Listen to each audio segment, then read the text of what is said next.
வணக்கம். அதிகாரம் இன்னா செய்யாமை. குறள் 317.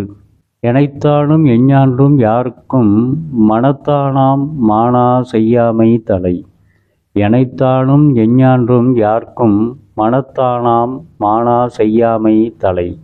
இக்குறளின் விளக்கம்: எதுவானாலும் அது எவ்வளவு சிறியது ஆனாலும் பரவாயில்லை. எதுவானாலும் அது எவ்வளவு சிறியது ஆனாலும் பரவாயில்லை.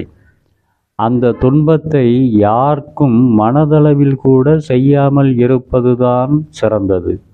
அந்த துன்பத்தை யார்க்கும் மனதளவில் கூட செய்யாமல் இருப்பதுதான் சிறந்தது என்று துன்பத்தை மனது அளவில் கூட செய்யாமல் தவிர்க்க வேண்டும் என்று வலியுறுத்துகிறார் ஆசான் திருவள்ளுவர்.